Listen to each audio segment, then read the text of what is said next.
చదువుతాం. యెహోవాను సేవించుట మీ దృష్టికి కీడని తోచిన యెడల మీరు ఎవరిని సేవించుదరో నాది అర్థరని మీ పితరులు సేవించిన దేవతలు సేవించుదరో అమోనీయుల దేశమున మీరు నివసించుచున్నారే వారి దేవులను సేవించుదరో నేడు మీరు కోరుకున్నది. మీరెవరిని సేవించుకోరినో నేనును నా ఇంటి వారును యెహోవాను సేవించదము అని చెప్పబడదాం. ప్రభునామమున కోరుదాం. ఇక్కడ దేవుని వాక్యం మనం గమనం చేసినప్పుడు యెహోషువ గురించి మరి కొద్ది మాటలు మనం జ్ఞాపకం చేసుకుందాం. యెహోషువ మరి మంచి భక్తుడు మరి దరిదాపు మరి భక్తుల్లో చాలా మంది ఉన్నారు. యోబు భక్తి ఎలా ఉంది? భూమి మీద అతని వంటి వాడు ఎవడను లేడు. అలాంటి మంచి భక్తి యోబు చేశాడు. అలాగే అబ్రహాము మంచి భక్తి చేశాడు. ఆయన గురించి ఏమంటారంటే దేవుడు అబ్రహాము నా స్నేహితుడు. అలాగే దావీదు మంచి భక్తి చేశాడు.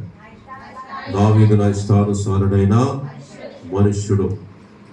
మరి దానియేలు కూడా మంచి భక్తి చేశాడు.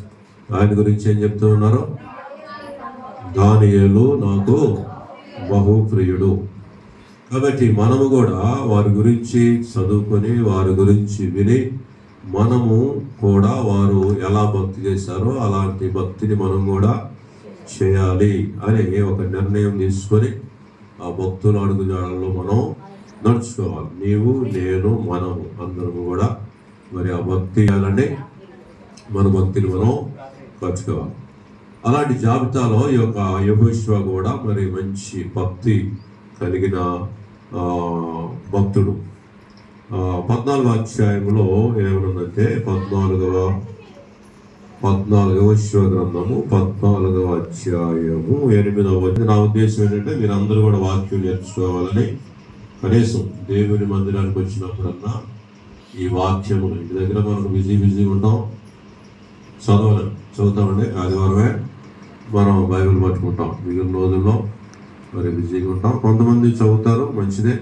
రోజు చదువుకునే వాళ్ళు కూడా ఉన్నారు, మనం తీసేయడానికి వీల్లేదు.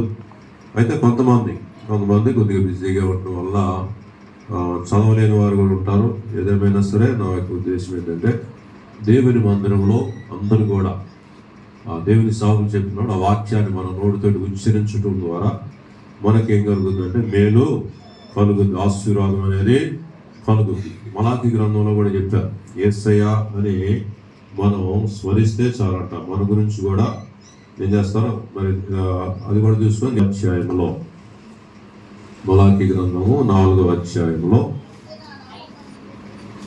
మలాకి గ్రంథం 3వ అధ్యాయము 16వ వచనం.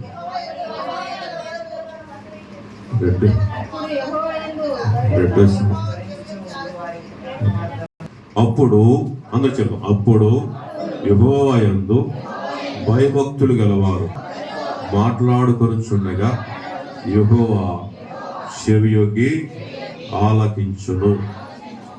మనం దేవుని వాక్యము, దేవుని గురించి మనం మాట్లాడుకొనుచుండగా దేవుడు ఏం చేస్తారట? చెవియొగ్గి ఆలకిస్తాడు. నిజమా అబద్ధమా? పచ్చి నిజం. దేవుని మాటలు సున్నాయినను పొల్లైనను కూడా దేవుడు. కాబట్టి మనం దేవుని మందిరానికి వచ్చి దేవుని వాక్యము మనం ధ్యానం చేసుకుంటున్నప్పుడు యెహోవా యందు భయభక్తులు గలవారు ఒకరితో ఒకరు మాట్లాడుకొనుచుండగా యెహోవా చెవియొగ్గి ఆలకించును. ఏమని? నా గురించి వీళ్ళు ఏం మాట్లాడుకుంటున్నారు? ఏమన్నా నా గురించి ఏం మాట్లాడుకుంటున్నారు? మనం కూడా ఎవరన్నా మనం వెళ్తా ఉన్నాం అనుకో, ఎవరు మాట్లాడుకుంటే నా గురించే మాట్లాడుకుంటున్నారు అని చెప్పేసి మనకు కూడా ఏమొస్తుంది? డౌట్ వస్తుంది, ఆలోచన వస్తుంది. వాళ్ళిద్దరు మాట్లాడుకుని వెళ్ళిపోయిన తర్వాత వాళ్ళని అడుగుతాం, ఏమని? నా గురించి ఏం చెప్పారు? మంచి చెప్తే సంతోషిస్తాం, చెడు చెప్తే బాధపడతాం. సంధ్య బాగా చెప్పింది, అందరూ చదువులు పడతాం. కాబట్టి నా గురించి అటు చెప్పే